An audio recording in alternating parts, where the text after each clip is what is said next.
today. We celebrate all the accomplishments that have been made in country music. We get to be a part of that, and I'm just really feel privileged to move forward from 2.5 years ago, I think it was, when we first began talking about this. We know that Ken and Julie and Dayton and the whole team at Florentine Films excels at what they do. And I just tell you, I've seen 2 hours of this. I can't wait to see the rest. And I think tonight you'll begin to understand, and your appetite will be whetted for the whole 18 hours? 16 and a half. Okay. All right. I sometimes do it in slow motion. Yeah. Yeah, you all have talked about it probably could be 100 hours. But this team, as we know, is a team of amazing storytellers, and when you look at all the work that's been done in the past, you know that it's going to be an awesome production. But the thing is, I thought about anything I personally wanted to say to this team. I've tried to think. I watch everything you do. I watch every time you're on PBS. I even get the grandsons to come over and do the DVR if we're not there, so I can watch it later. But what is it? I ask myself, what is it that I love so much about your work?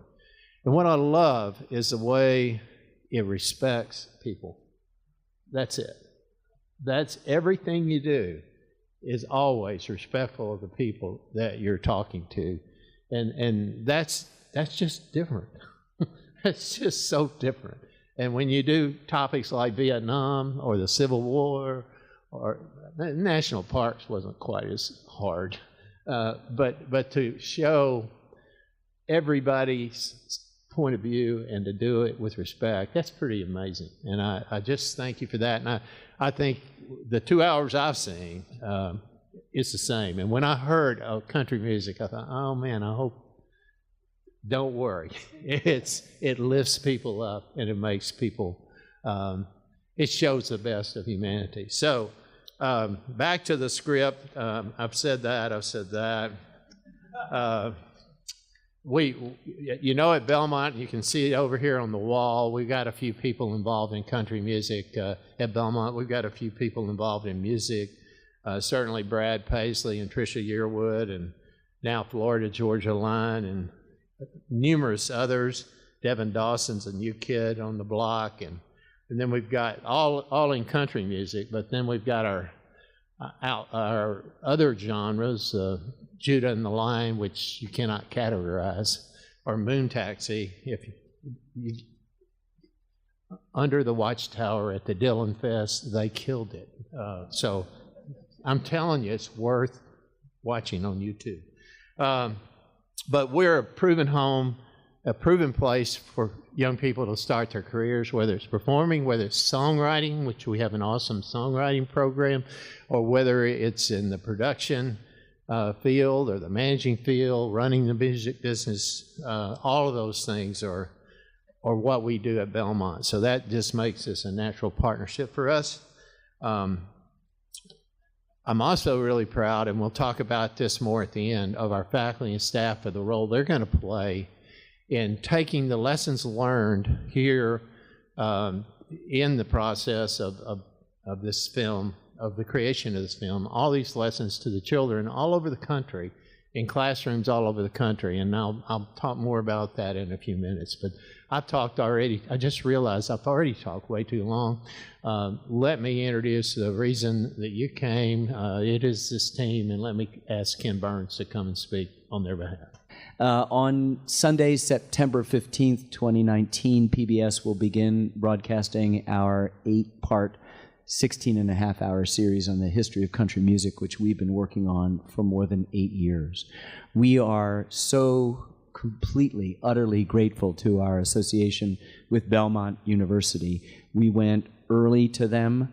We asked for their financial support. They said yes. It was, I think, in the beginning, maybe a little bit of a stretch to think about it, but it has turned into a great partnership, not just one that helped us actually make the film, but because of the fact that they wanted to be involved in lots of other ways. We had an intern program. Interns came to us in our little editing house in Walpole, New Hampshire. We've come to you to talk about our process, and we've continued an exchange that I hope that goes on well beyond the broadcast of the film, and we're so very grateful. We've loved doing this film. I can't think of a film that has excited us more. And if you, filing in, noticed all of the pictures back there, you begin to realize that the backbone of the film is the testimony of the people who've lived this music.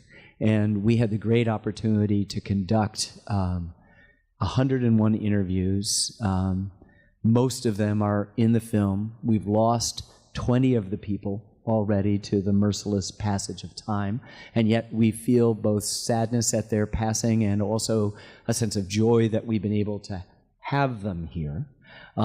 For 76 of those interviews, we asked each of those artists to sign first what we thought would be one Martin guitar. After they finished the interview, we sat them down and said, would you mind, with a Sharpie, writing down their name? And that went on and became a tradition, filled up one guitar and then another. And we are so excited to be able to lend these to Belmont in this extraordinary room and with this exhibit that you see right behind you to celebrate, I think, the extraordinary careers and the extraordinary music, the words, the lyrics that these people produce, all the reason why we're drawn to country music, the three chords and the truth.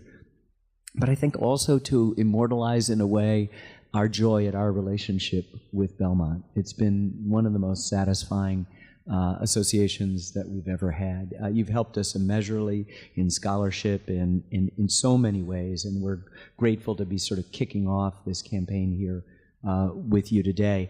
I'd like to invite my partners in crime, producer and writer Dayton Duncan and producer Julie Dunphy, to come up and talk a little bit more about the story of the guitars themselves. One of our editors, who also early in the process was doing some producing, we went to interview Roy Clark, and his manager asked us to sign a guitar.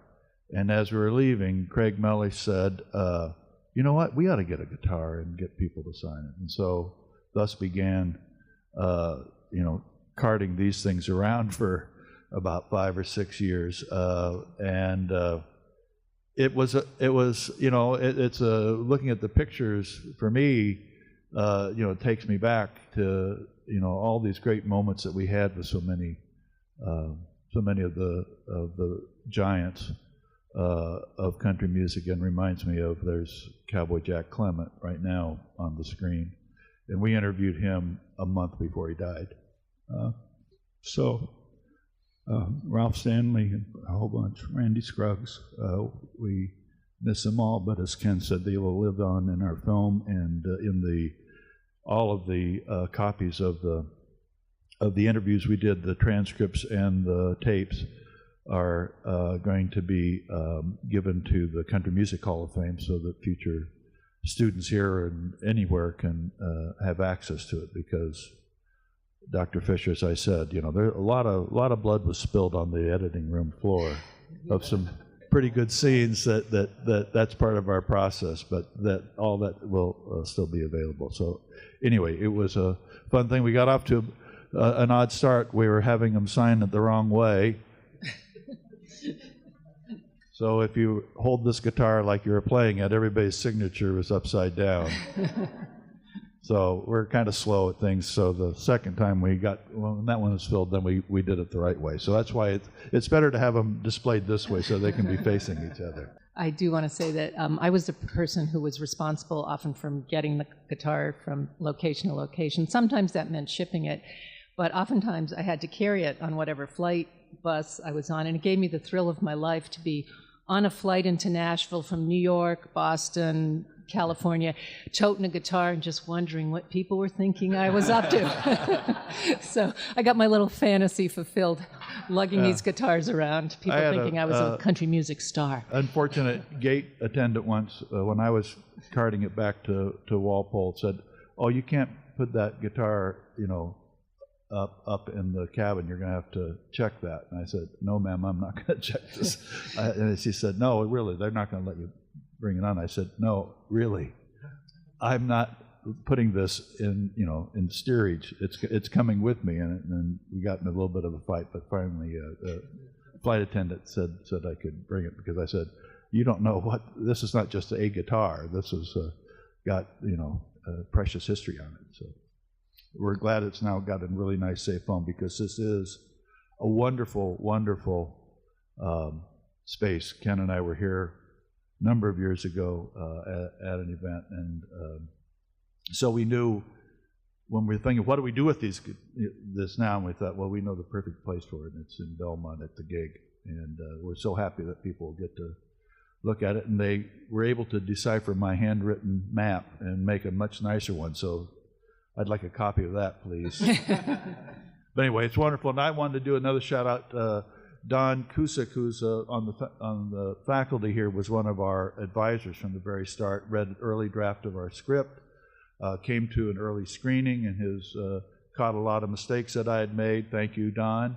And did a lot of other great advice. And that's part of, I think, the strength of Belmont, is having people of his caliber here to teach and pass things on to your students. Most broadcast television is like skywriting. The first zephyr, the first breeze, and it's gone. It's dissipated. Those of us working in public broadcasting and public media don't agree with that.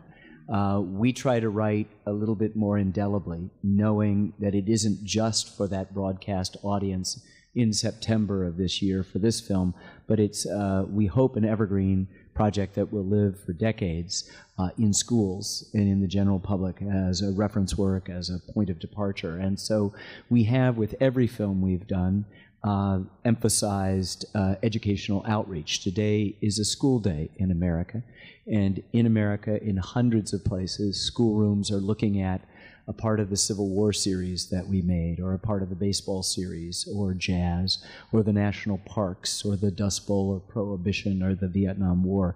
We're very, very proud of that, and that only happens because of our network's commitment to doing that, and to making sure that these projects live way beyond their broadcast date and are available and translatable into a form that's going to help a specific grade. And this has been no more so the case than with this project. And I think because of our association with Belmont, because of the great work that Don has assisted, because of our exchange over the time, because of what you guys, what's in your own DNA, it makes this educational aspect even that much richer. So it's my great pleasure to introduce to you a Vice President of PBS, Sarah Shapiro, who directs the educational activities, to speak a little bit more about the way in which not only are we connected to Belmont, but how we will always be connected to Belmont, and how this film will live beyond its broadcast. Sarah Shapiro. At PBS, we are committed to using the power of media to unlock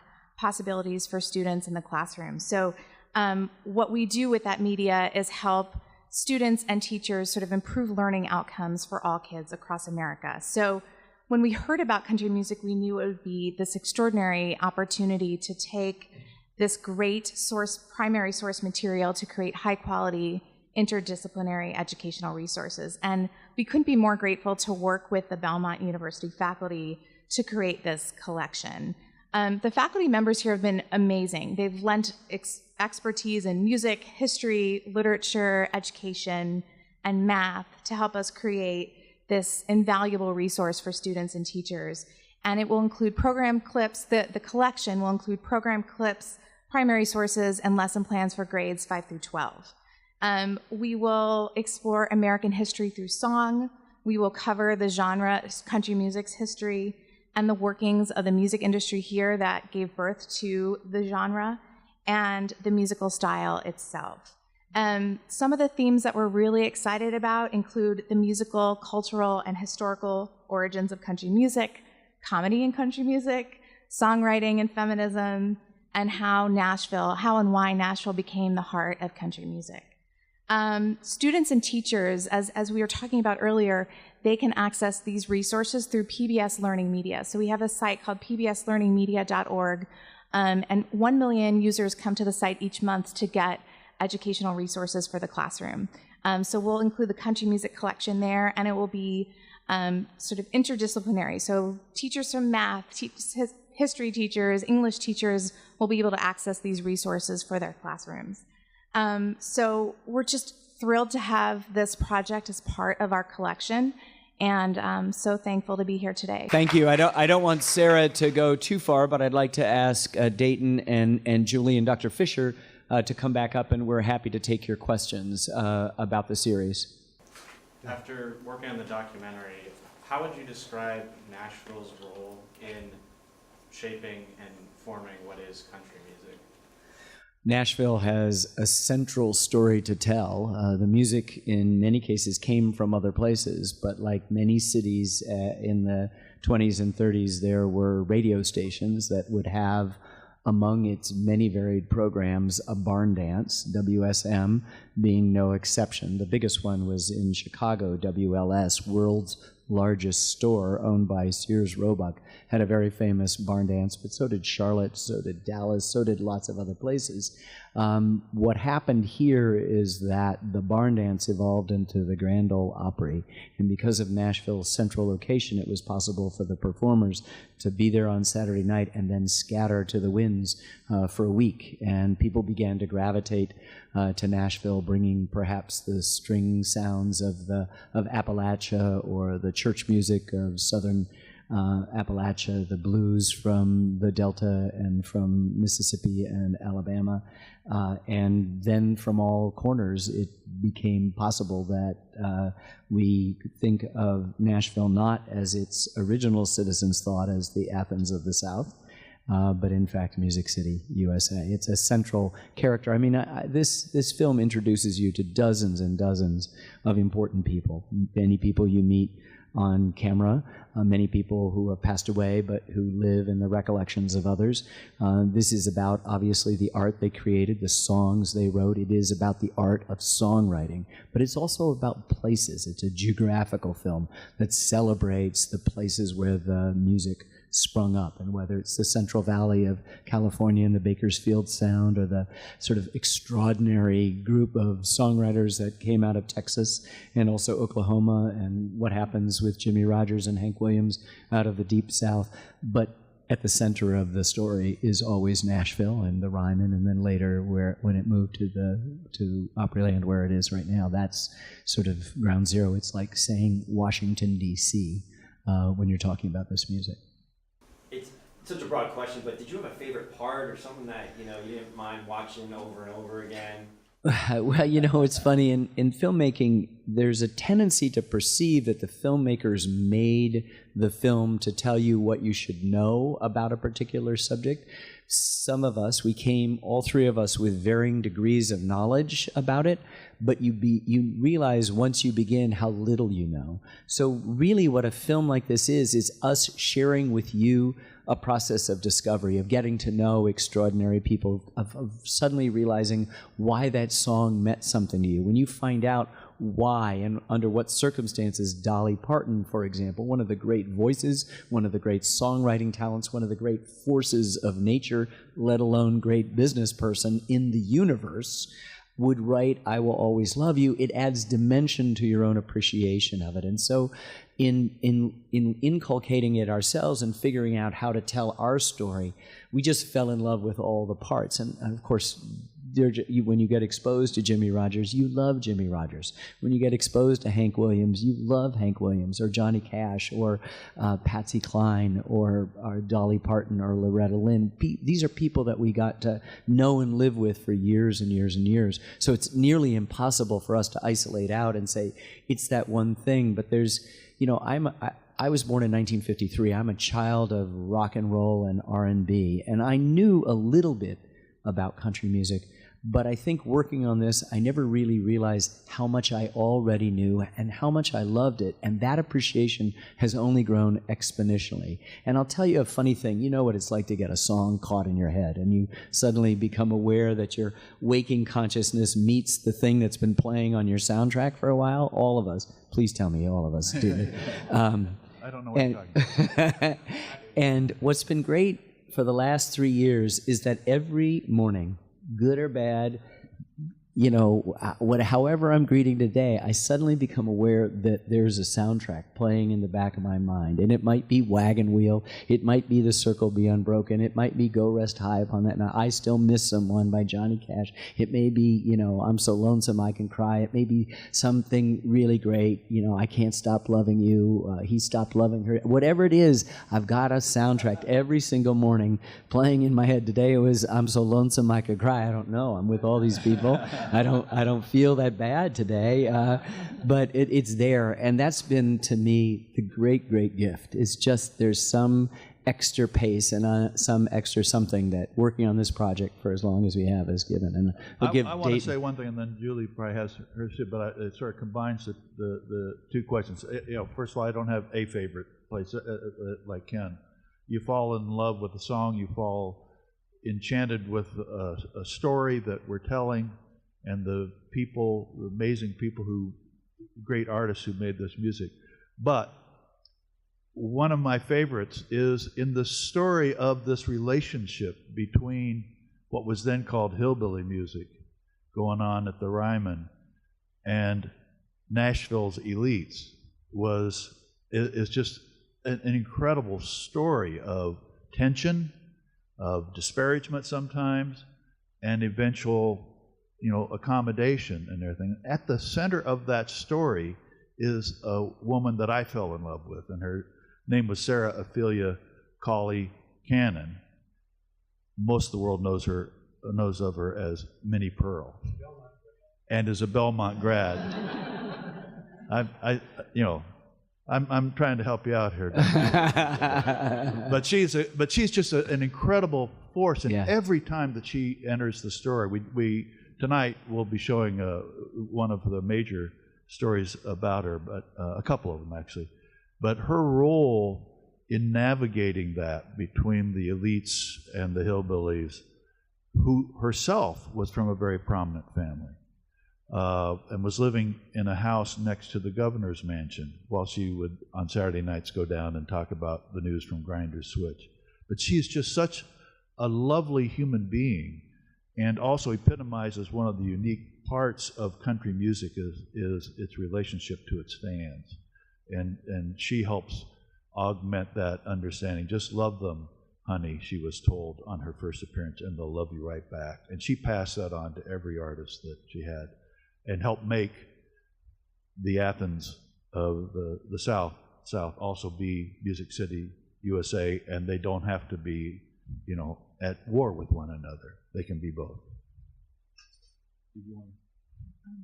Sure. I tend to, my favorite episode or moment tends to be the one I'm watching at that time.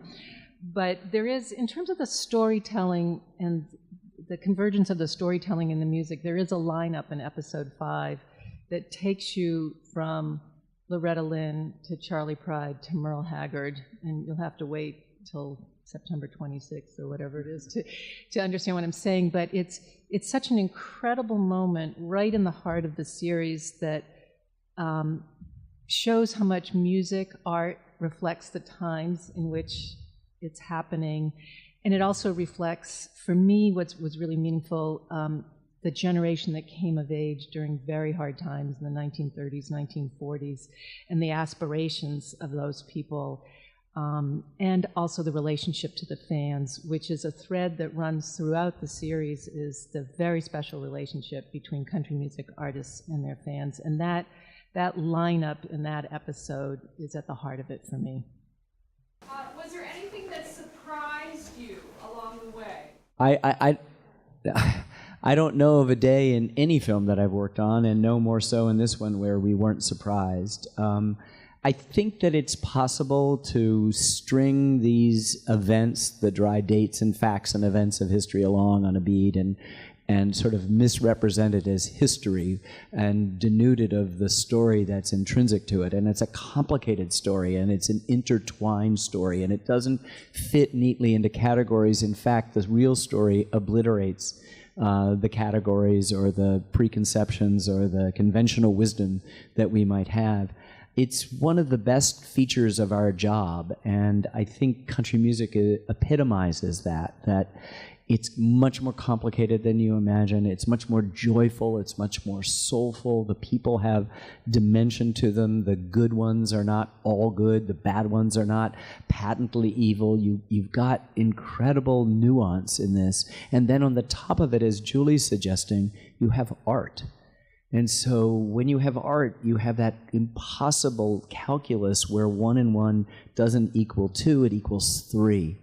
And that's the great thing about art. That's what we look for in our art or in our faith or other things, is that something else enters into it, that the whole is greater than the sum of the parts. And for us working on these films are the perpetual surprise of the facts of something, why Dolly wrote this song, or why this happened, or what the greatest kiss that Fair and Young ever had, or what it might be in that regard, that are funny, that are sad, that are poignant.